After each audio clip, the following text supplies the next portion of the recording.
here we go. So last year, Vazen released the 40mm 1.8 times squeeze anamorphic micro 4/3 lens. Earlier this year, they released a 28mm and left us all eagerly awaiting a longer lens to make somewhat of a set. Introducing the micro 4/3 Vazen 65mm. So the big question is, do we now have a set of anamorphic micro 4/3 mid-tier lenses that are actually pretty good? I believe I'm one of the first people in the world to have this. So let's check it out.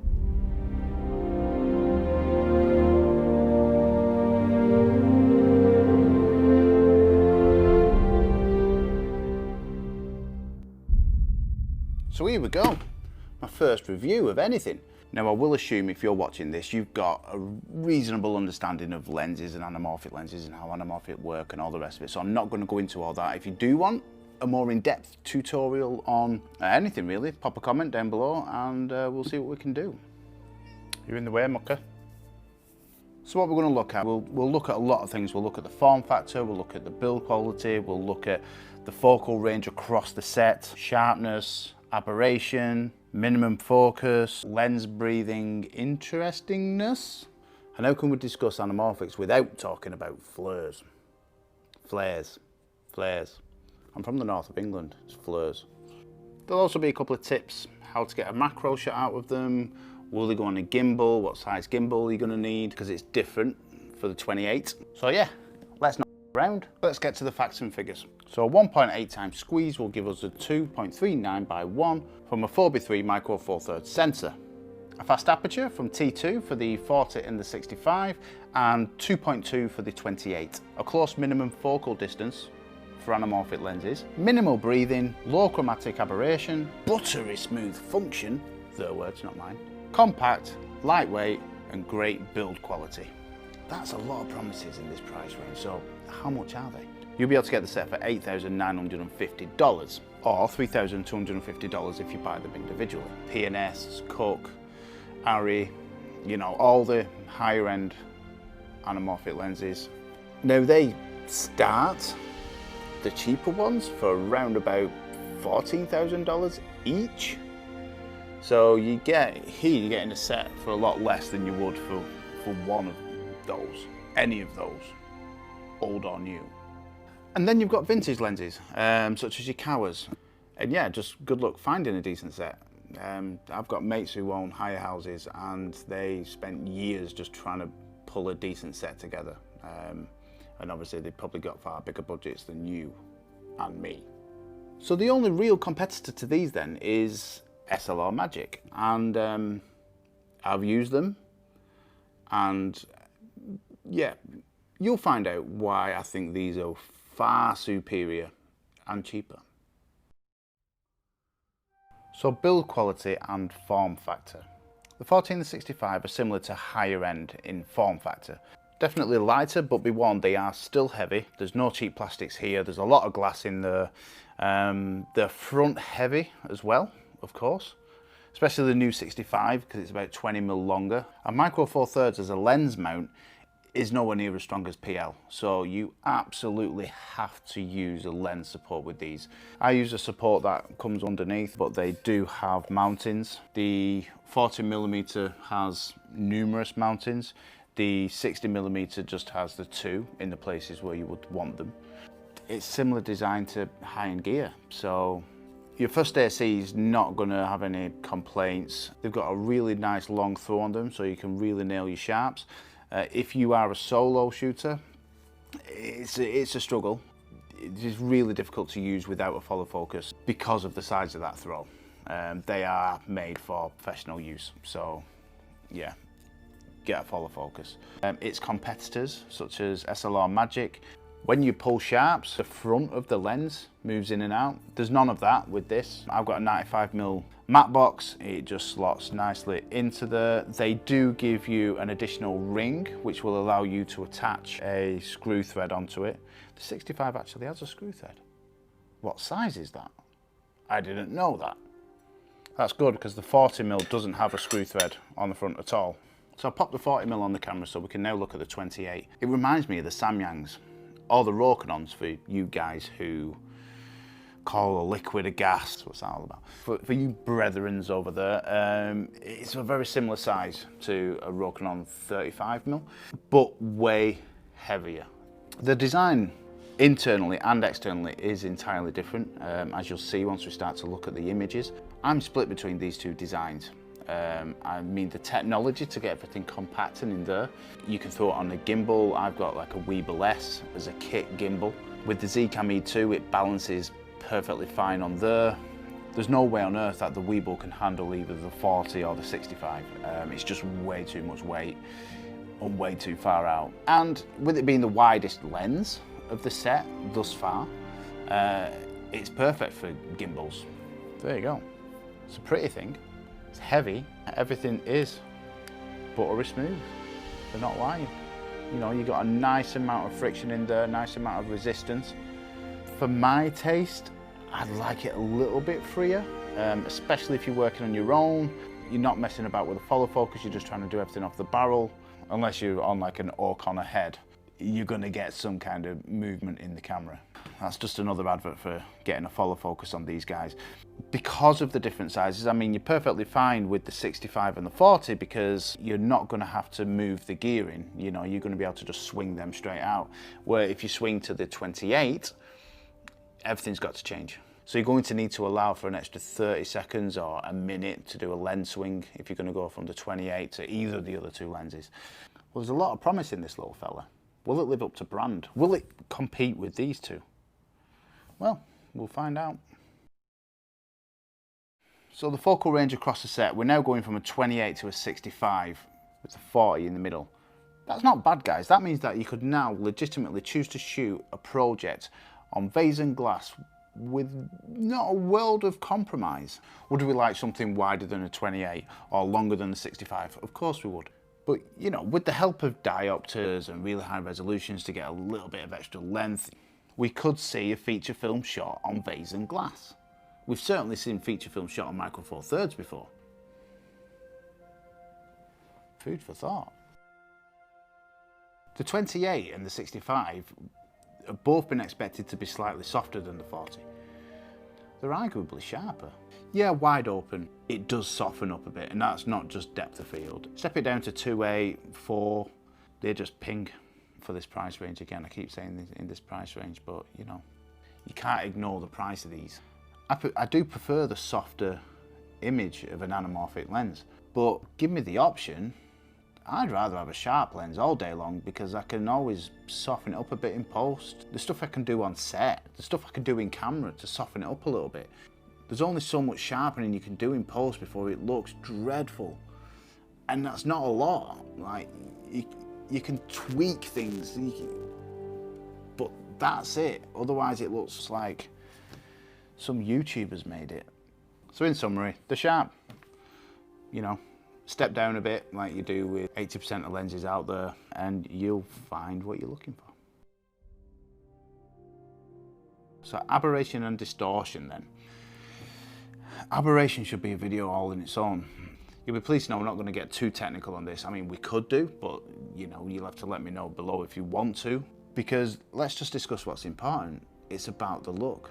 All lenses, and specifically anamorphic lenses, they have character, and those, you know, the aberration characteristics and distortion characteristics, they're part of the character of the lens. Some of the nicest lenses I've ever used were vintage lenses, but they're not for every project. So I feel it's about balance, especially for cost-wise, mid to low tier lenses that you could have as your kit lenses. These are my kit lenses. These are there for when a project can't afford to hire some nice lenses, or when I need to go and shoot something quickly and I don't have time to go and hire some lenses. That's what these are there for, and they're priced well enough that that's how I can utilize them. A lot of the cheaper lenses, you get some really horrendous stuff. We did some test projects with the SLR Magics, and the aberration on those was dreadful. And there's a lot of other things about them lenses that I just don't like. And obviously when you start to go into the world of anamorphic adapters, you're really getting into a world of pain when it comes to characteristics. Then you've got the opposite end of the scale where a set of lenses that cost you 130 grand. You've got brands like Cook. I mean, they are gorgeous, you still get the cut look, but there's almost a clinicalness to them they are nice, but I ain't got a spare 150 grand. So, Vazen. The range of projects that you can use these on, you can make them look arty and grungy, or you can make them look super slick and clean. What I think Vazen should be commended for is the balance. They've still got some character, you know, there is a little bit of distortion. If you look hard enough, you'll find some aberration, but I think there's no question, in the price range, these are technically superb. All three are technically superb, even though the 28 is different.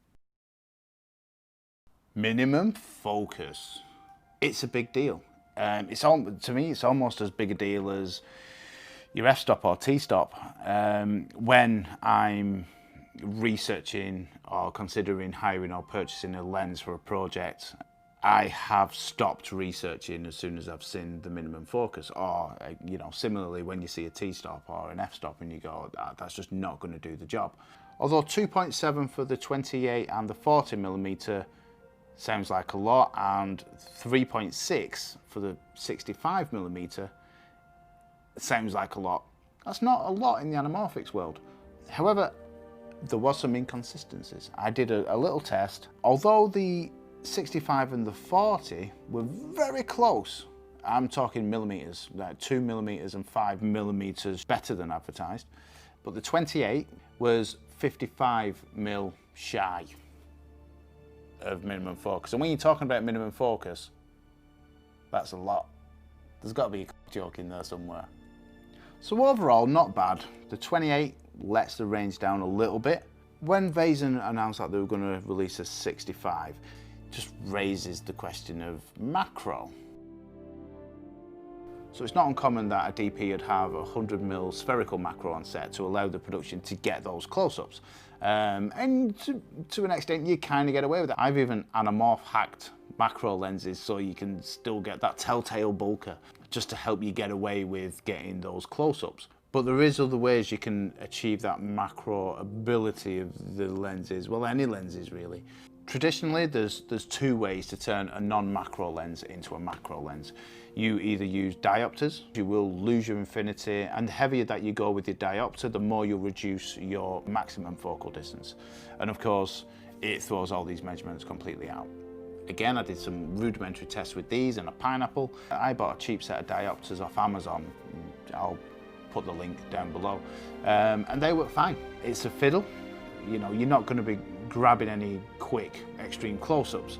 On the 28 and the 65, you certainly can reduce that focal length with just a cheap set of diopters off Amazon. So basically I just used reducers. The 40, I've not had as much success. I suppose I'm going to have to splash out for an 95mm diopter. Traditionally, you're not limited to diopters when you want to reduce your minimum focus. You can use extension tubes, a lot cheaper than diopters, but complete waste of time talking about it because they don't work with anamorphics. Extension tubes. Dog shit.